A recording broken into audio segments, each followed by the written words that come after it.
Kirk Jensen here, who's unrepresented. Mr. Jensen, would you come up and have a seat? Josh, you kind of inherited this. Mr. Jensen was originally charged with traffic violations.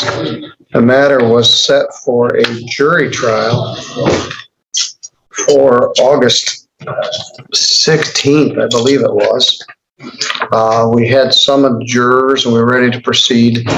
Earlier that week, I believe August 14th, Mr. Marvin filed a felony complaint based on the same set of facts. So the matter was set for a pre-exam conference.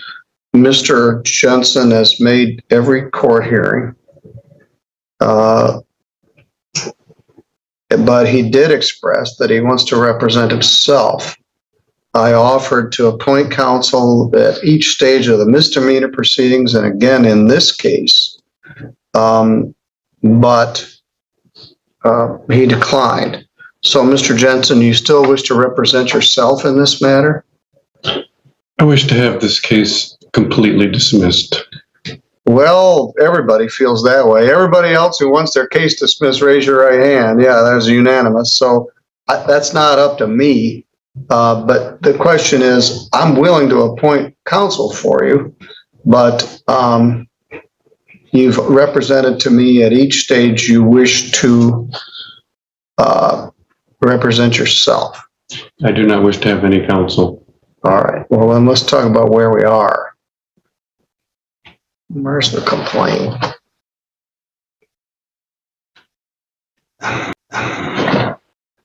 The complaint alleges that on or about April 6th in Lockport Township, that you did obstruct justice by preferring a counterfeit U.S. passport and counterfeit international driver's license at the time of a lawful traffic stop, an attempt to avoid criminal liability for driving without a license. The way that is charged, it is a felony punishable by up to 5 years imprisonment and a fine of up to $10,000. The second count is possession of a reproduced, altered, counterfeit, or forged chauffeur's license. Operator's or chauffeur's license. That's a misdemeanor punishable by up to a year in jail and a fine of up to $2,000. Count 3 alleges that you had no valid operator's license, plain old no ops. They're also charged with a civil infraction of no proof of insurance. And I object to those. I object to that being labeled as counterfeit on all of those documents. All right. Mr. O'Bear, do you have any instructions here or a plea offer? Or? So the offer would be if the defendant wanted to plead to count 3, operating with no license, it's the 90-day misdemeanor. We would recommend fines and costs.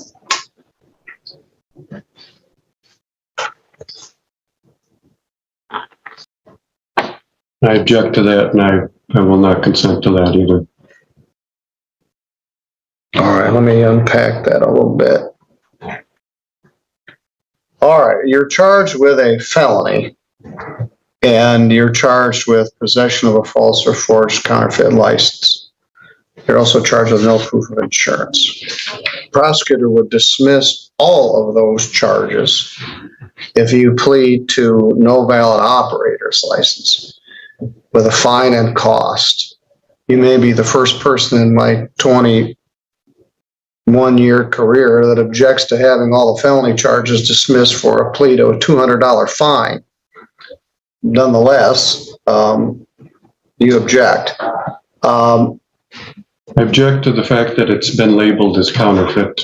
All right, well, they're just willing to dismiss that charge. The allegation in count 3 is that you are operating a vehicle on a public roadway without having a valid license, sometimes called no ops or no valid operator's license. It's under 257301 of the Michigan Traffic Code. It's punishable by up to 90 days in jail and a fine of up to $100. It carries 2 points and it goes on your driving record. If you plead guilty to that charge, I'm going to fine you $225. I'm going to give you time to pay it. and the matter will be done. If you don't wish to plead to that, we're going to have a preliminary examination next Wednesday where the prosecutor will attempt to bind you over to circuit court on felony charges and continue the matter for a felony conviction with a potential prison sentence. So his offer is to just be done with all of it for a plea to no valid operators. That's, frankly, was kind of surprised by the generous offer, but that's what it is. So our options are to plead to having no valid operator's license. You could even plead no contest. You can plead no contest. You don't admit what happened, but you also don't deny what happened. You allow or accept that a conviction will enter. You and I have a fundamental disagreement about what it means to operate a vehicle or what it means to travel. But if you want this matter to be over with, you can enter a no contest plea to no valid operator's license. If you want to reap the whirlwind, we can have a preliminary examination next Tuesday afternoon regarding the matter. What would you like to do, Mr. Jensen? I don't accept any of that. All right, the matter will be set for prelim. And just to make it clear, this would be the third time that a charge of no operator's license has been levied against me, and I'm standing against it because those documents are valid, and I object to them being labeled as counterfeit. Find out next week. So that will be Tuesday, September 5th at 1 p.m. Prelim. All right, your bond is continued. You're free to go. And just a reminder of the civil case that is ongoing, and those who are named in that, yourself and Mr. Marvin as well. Just to make sure that which civil case is that?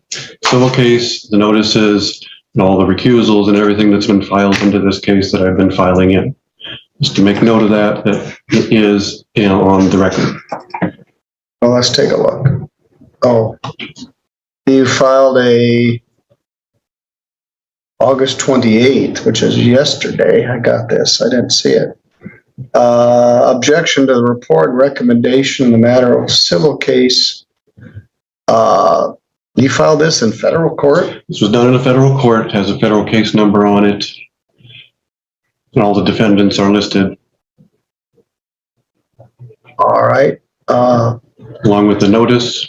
Oh, it's great pleadings. It cites Abraham and the Book of Nations and a bunch of other jabberwocky.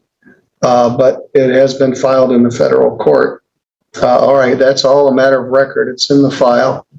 And you even got Hebrew letters in here. Okay, I'll see you next Tuesday at 1 o'clock. Yes? Yes? I'm Mr. Jensen's transportation. Yes. And on the 5th, my wife has chemo, and I have to take her to that. Is there a way that we can put it off to the following week? If that's all right with Mr. Jensen? That would dump the matter on Judge Pattison, which I'm sure he would greatly dislike. So I'm sorry, but we'll leave it for that date. It would be the 6th that would work. I'm open to any date at this point. We schedule things at certain times and everything affects everything else. I understand. So no, it's next Tuesday. You could be done with this for $225. And so we'll be next Tuesday, sworn testimony in court regarding this matter. You wish to not have counsel, and we'll continue that. I'll make further record. At this point, I'm declining to recuse myself. This is just a straightforward matter. All right, next Tuesday, 1:00. You can make your way here somehow. Do you need a bus pass? I'll give you that. All right, you're free to go. This courtroom moment unfolds as a classic clash between legal reality and personal belief, where confidence meets consequences. Kirk Jensen enters the courtroom alone, without a lawyer fully determined to represent himself. From the very beginning, it's clear this is not just a traffic case anymore. It has grown into something far more serious. Originally charged with traffic violations, Jensen's situation escalated dramatically when prosecutors filed a felony complaint based on the same incident. Despite attending every hearing and being repeatedly offered legal counsel, Jensen consistently refused representation. His stance was firm. He wanted the entire case dismissed outright. The judge, calm but direct, reminded him that wanting dismissal doesn't make it happen, law decides. Not wishes. The judge then carefully laid out the charges. Jensen was accused of obstructing justice by presenting counterfeit documents, a fake U.S. passport, and an international driver's license during a lawful traffic stop. According to the complaint, this was done to avoid criminal liability for driving without a valid license. This single allegation carried a potential penalty of up to 5 years in prison and a $10,000 fine. On top of that, he faced misdemeanor charges for possessing forged identification, operating without a valid license, and a civil infraction for lack of insurance. When given a chance to respond, Jensen objected not to the process but to the label counterfeit. He insisted the documents were valid and refused to accept any charge that implied otherwise. That's when the courtroom dynamic shifted. The prosecutor made a remarkably generous offer.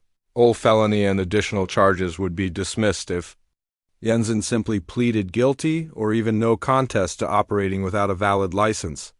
The punishment? A fine of $225 and no jail time.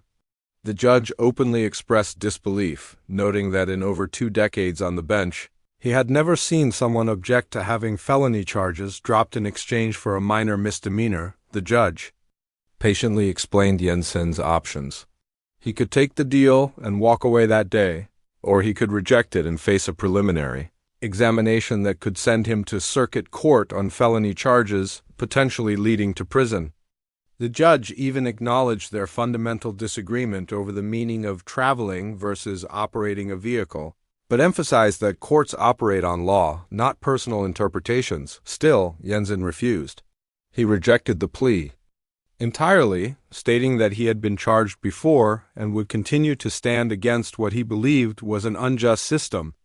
The judge, no longer persuading but firmly procedural, scheduled the preliminary examination and allowed Jensen to remain free on bond.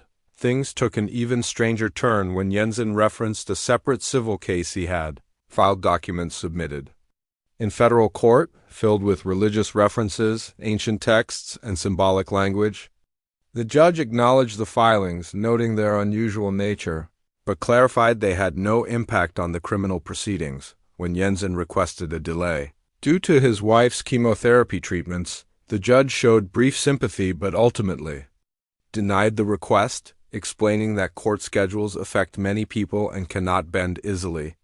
Even then, the judge offered practical help, going so far as to ask if Jensen needed a bus pass to make it to court. In the end, the message was unmistakable. The court was not hostile, but it would not bend reality to fit belief. Jensen was free to go for now, but the consequences of rejecting legal reality were looming. This was not a shouting match or a dramatic outburst. Instead, it was a quiet, sobering reminder that confidence without legal grounding can be dangerous, and that the courtroom is a place where belief systems are tested by facts, law, and accountability. If you believe justice should be based on facts, not fantasies, hit like E. Subscribe now for real courtroom moments that expose the truth. Comment below. Was this confidence or pure self-destruction?